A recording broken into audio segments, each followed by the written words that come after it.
Welcome back to the Deep Dive, everyone. This is where we take all that amazing source material you, our top-tier elite anime subscribers, send our way, and we really dig into it. Yeah, we sift through everything to pull out those key insights. And today we've got a really exciting one lined up. Absolutely. We are setting our sights on two massive hits from 2024, two shows that generated a ton of buzz, but for very different reasons. We're talking Solo Leveling and Dandadan. That's right. One is this perfectly executed power fantasy epic Solo Leveling. The other, Dandadan, is just this wild, chaotic, genre-mashing ride that's completely driven by his characters. And the sources you sent us were incredibly detailed. We've got character breakdowns, full plot summaries, critical reviews from all over, production notes from A1 Pictures for Solo Leveling, Science Star for Dandadan, even info on what's coming next for both. So our mission today isn't just to recap. We really want to get under the hood. Yeah. Compare them properly. Exactly. We're going to look at four main things: how the characters work, how they tell their stories, their art and animation styles, and ultimately what makes each one so appealing to so many people worldwide. Yeah, dissecting them side by side should really highlight what makes each one tick. Are you here for the unstoppable rise of the ultimate necromancer, or are you more into the frantic supernatural buddy comedy adventure? That's the question. Let's dive right in and find out. All right, so first things first. The protagonists. This is probably the biggest difference right off the bat, isn't it? Sung Jin-woo's solo journey versus Momo and Okarun's. Well, partnership feels like an understatement. Oh, completely. It defines everything. Let's start with Jinwoo from Solo Leveling. He begins famously as the world's weakest hunter, like E rank, barely scraping by. Yeah, the sources really emphasize that initial vulnerability. He's not just weak, he's constantly in danger, just trying to make enough money to survive, basically. And his motivation is super grounded initially. It's all about family. He needs cash to support his little sister, Jinna, and, crucially, to find a cure for his mom, who's stuck in this mysterious, eternal slumber condition caused by magic. It's very relatable, very human. That initial hook is powerful. You feel for the guy, but then comes the double dungeon incident. That changes everything. Everything. He's the only survivor, and he gets chosen by this entity called the System to become a player. And the system, it's not just a power-up, right? It's like a literal game interface built into his reality. Exactly. It gives him RPG mechanics, Yeah. daily quests he has to do, an inventory, skill points, stat allocation. But the key thing, the absolute game changer, is that he alone can level up infinitely. Whereas all other hunters, no matter how strong, have a fixed power level once they awaken. Precisely. So Jinwoo's potential is limitless. This is the core mechanism of the entire power fantasy. He's unique. But, we saw some criticism in the reviews about this. Doesn't that make him, stupidly strong almost too quickly? Where's the tension if he's basically guaranteed to win eventually? That's a fair point, and the narrative focus does shift. The initial tension of will he survive this dungeon definitely fades as he gets stronger, but it's replaced by a different kind of tension, perhaps. It becomes more about the spectacle of his power, the cost of it he's bound to the system, and his transformation into the Shadow Monarch. The King of the Dead. Right. So it's less about character growth through struggle, maybe, and more about witnessing this incredible ascent to godlike power. It leans hard into being a pure power fantasy. You're watching him become unbeatable. Okay, now let's pivot hard. Dandadan, Momo Ayase, and Okarun. Their starting point couldn't be more different. Couldn't be more different is right. They aren't starting from weak, necessarily, but from conflicting beliefs. Momo's from a spirit medium family. She knows ghosts and yokai are real, but aliens. She thinks that's total nonsense. Her type is apparently hard-boiled tough guys, specifically the actor Ken Takakura. Okay, random but noted. And Okarun. Okarun, that's his nickname. His real name is Ken Takakura, too, which is part of the joke. He's the opposite. Socially awkward, obsessed with UFOs and aliens, but completely dismissive of ghosts and spirits. So they're set up as total polar opposites, and their whole adventure kicks off because they make a bet to prove the other wrong. Exactly. It's brilliant, really. Mono goes to the supposed UFO hotspot. Okarun heads to a notoriously haunted tunnel. And of course, the punchline is, they're both right simultaneously. So Momo runs into aliens, the Serpoians. Yeah, the Serpoians. And they abduct her, which somehow awakens her latent psychic powers, specifically telekinesis. And Okarun at the haunted tunnel. He encounters the yokai, Turbo Granny, and she possesses him, granting him incredible speed. But there's a catch. Pretty significant one. Uh-oh, what's the catch? She steals his genitals. Wait, seriously. Turbo Granny steals his family jewels. Literally. That Yeah. becomes a central plot point, a running gag even. He gains superpowers but loses. Yeah. Well, that. Wow. Okay. So, just to contrast, Jinwoo is on this epic, almost grim quest from weakest hunter to the cosmic shadow monarch. And Okarun is sprinting around, possessed because a ghost granny stole his balls. Pretty much sums up the tonal difference, doesn't it? Mhm. Dandadan is absolutely fearless about weaving high-stakes action and genuine emotion around something fundamentally absurd and lowbrow. Hmm. His quest is literally to get his balls back. It's kind of Yeah. amazing, a quest for wholeness, but Yeah. Okay, let's talk about how the side characters fit into these different worlds. Hatch, shack, tag, tag 1.2, the role of side characters. This difference in tone seems to carry right over into the supporting cast, too. For Dandadan, it feels like the side characters are almost essential for the plot to even function right. absolutely essential. It's much more of an ensemble, even though Momo and Okarun are the clear leads. Take Momo's grandmother, Seiko Ayas. She's not just some background mentor figure. She's the powerful spirit medium. Santa Dodoria is her pseudonym. That's the one. She's basically the anchor in all the supernatural chaos. She sets up protective barriers, performs purifications, gives crucial advice. She's almost like the stage manager for their bizarre lives, making sure things don't completely spiral out of control. And the actual yokai and aliens, they become characters too, like Turbo Granny. Oh, yeah. Turbo Granny isn't just a one-off villain. She sticks around, becoming this weird, recurring source of conflict and comedy. Her whole thing is challenging people to races. And the Serpoians, the aliens, hunting for reproductive capabilities. Right, because they're a male-only species needing to clone. Exactly. They're a persistent threat that forces Momo to keep developing her powers. Then you have other yokai like Silky, this acrobatic entity, adding more layers to the supernatural world. And what about Gigi? The sources mention him Momo's childhood friend. Jin and Juji, yeah. He gets pulled into their mess after his own weird encounter with a spirit called Evil Eye, who's apparently just a guy in briefs. Okay, the weirdness is consistent, I'll give it that. So Gigi needs Seiko's help, which brings him into Momo and Okarun's orbit.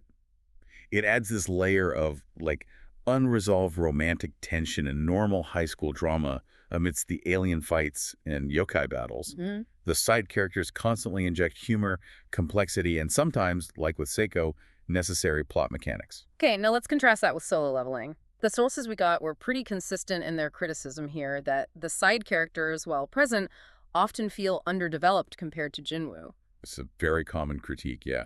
The structure is intensely MC-centric. Mm. Take Yu Jin-ho. He's Jinwoo's loyal buddy, his sworn D-rank brother who eventually becomes his guild's vice chairman. He's the one with the ridiculously expensive armor. That's him. Always decked out in custom gear way above his actual rank. His defining trait is his unwavering loyalty to Jinwoo, which is admirable, but his own character arc is pretty minimal. He's mostly there to be the loyal sidekick and provide some comic relief with the armor gag. And Cha-Yen, the S-rank hunter who becomes his love interest. Right. Super powerful hunter in her own right.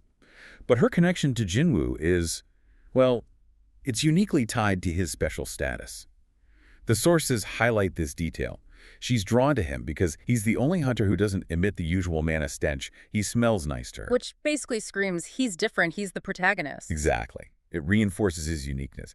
Even the romance angle serves to highlight how special Jinwoo is. It's less about two equals finding connection and more about her recognizing his extraordinary nature.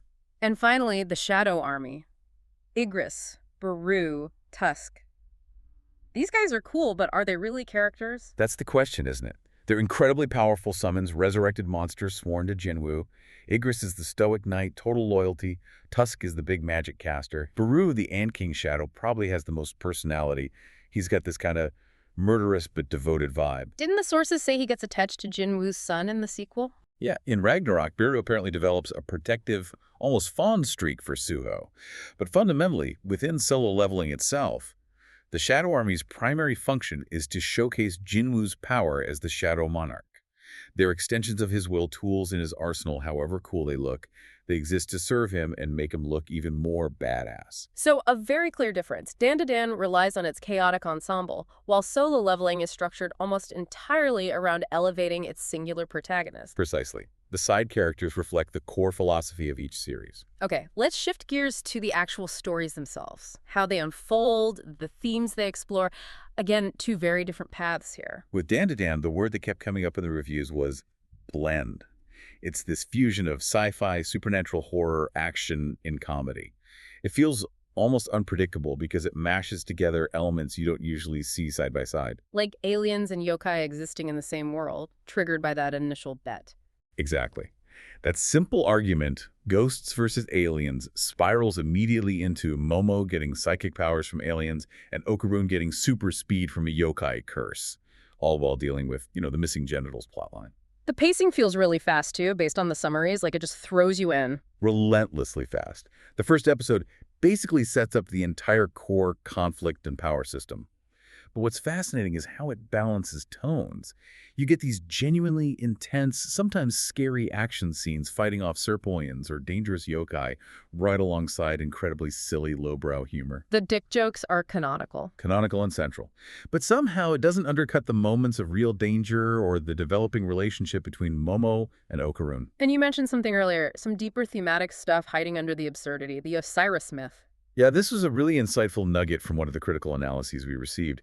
They drew a parallel between Okarun literally dismembered, losing his parts, and the Egyptian god Osiris, who was famously dismembered by his brother Seth. And Momo, searching for his missing parts, is like Isis, Osiris's partner who searched for his pieces to make him whole again. That's the parallel they drew. Isis painstakingly gathered Osiris's body parts to resurrect them. Momo is, in her own chaotic way, trying to help Okarun recover his family jewels.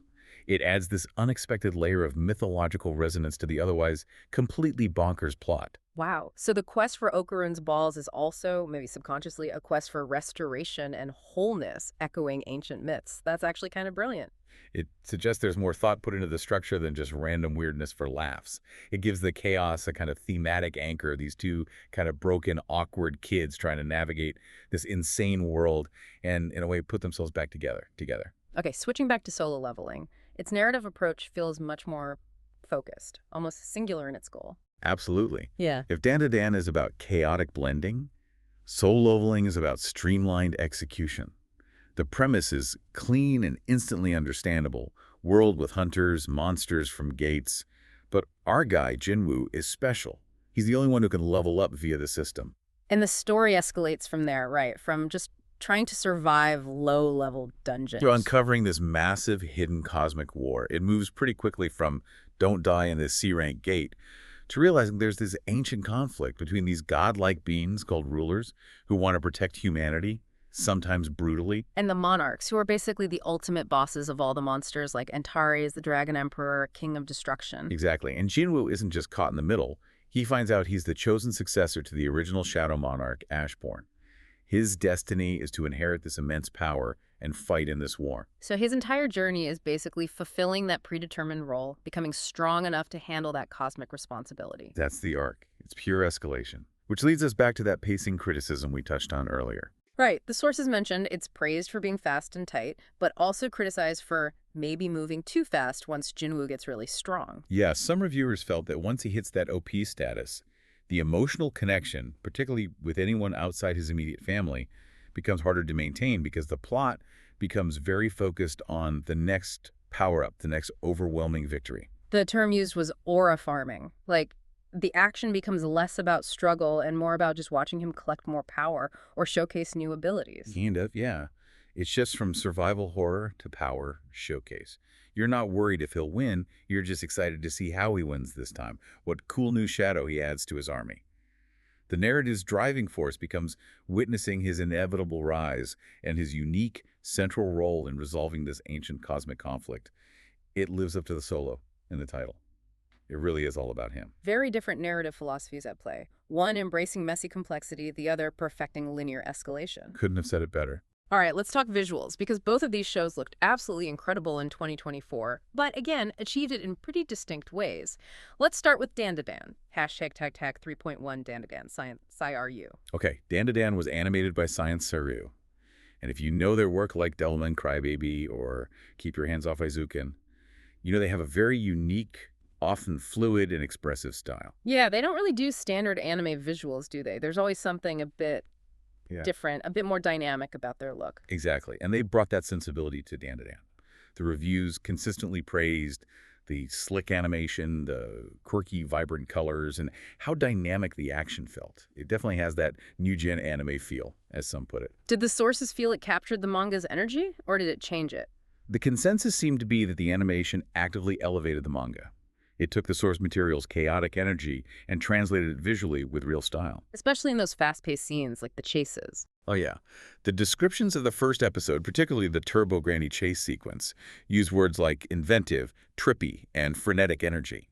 Science Sorrow managed to animate that sheer speed and chaos without it just becoming a blurry mess, which isn't easy. So they really leaned into their studio's strengths to match the source material's vibe. Definitely. Yeah. It feels like a perfect match of studio style and story content. It looks unique, energetic, and fun to watch, even amidst the weirdness.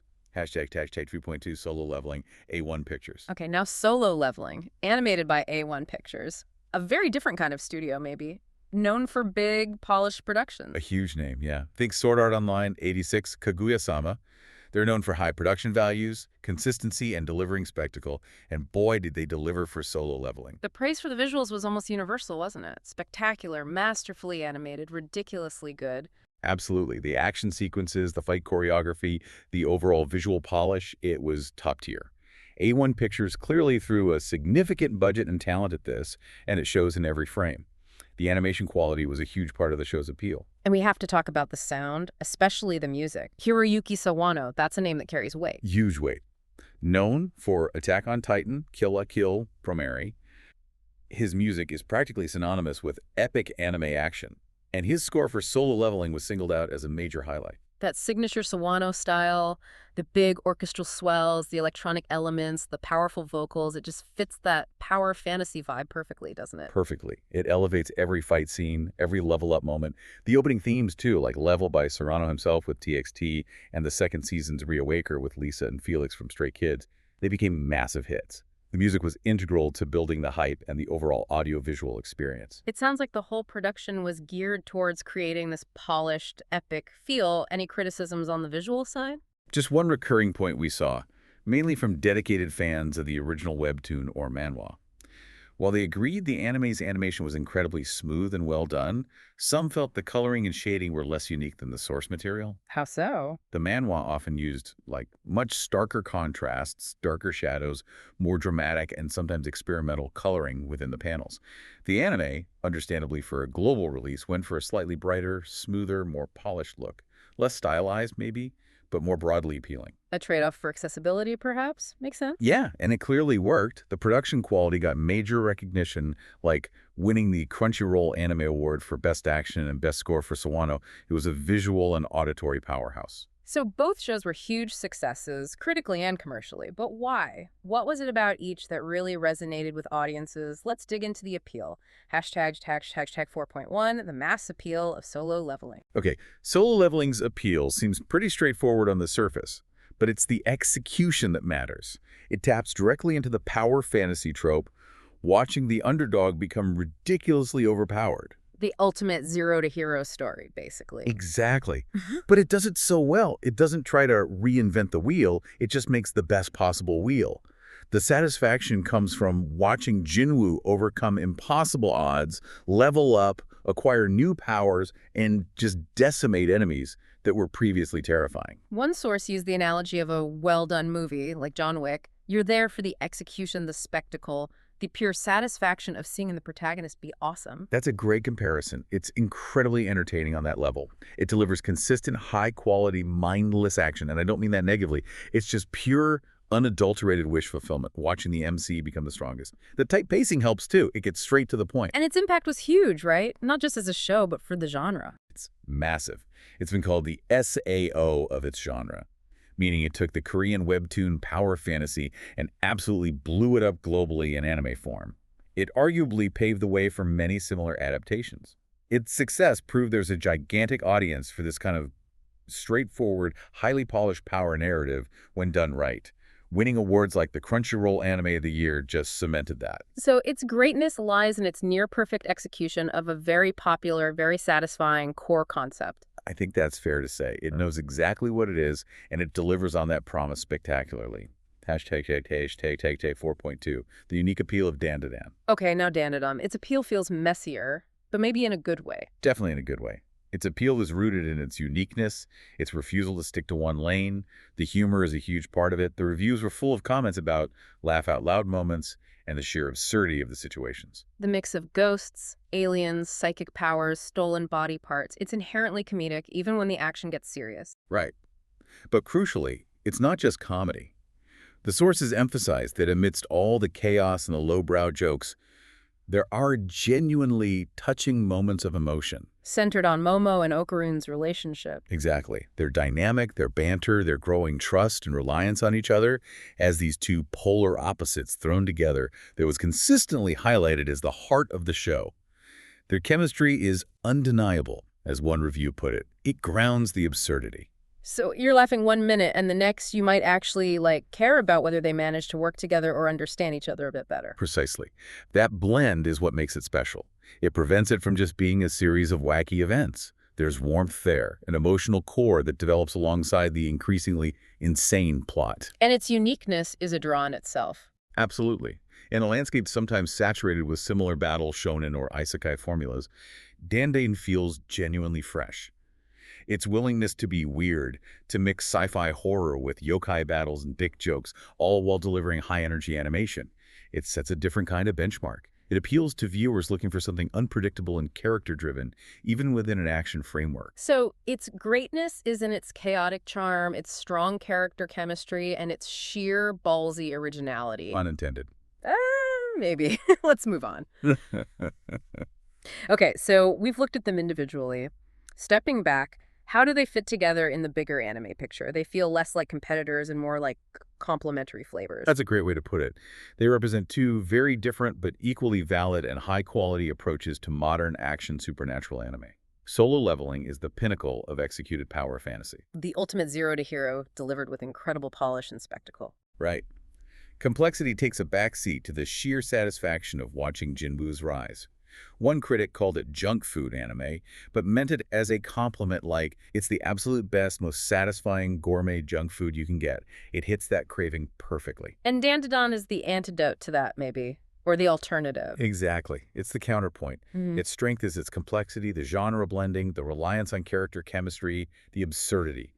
It uses humor and the developing relationship between Momo and Okarun to balance the action and horror. It's not about one person reaching the peak. It's about two people navigating the chaotic valley together. So the big takeaway for you watching is, there's room for both. High-quality animation and strong concepts can win, whether it's laser-focused power fantasy or a messy, hilarious character piece. Definitely. It shows the audience appetite is broad. Yeah. People love a perfectly polished spectacle, and they love something wildly original and character-focused. Quality and unique vision seem to be the keys, regardless of the specific formula. Hashtag 5.2, the future of the franchises. And the good news is, we get more of both. Both are continuing. Right. Yep, Solo Leveling already aired its second season, Arise from the Shadow. A1 Pictures maintained that high production standard, keeping the visual feast going. And there's more beyond that, too. The sources mentioned a sequel, Ragnarok. That's right, Solo Leveling.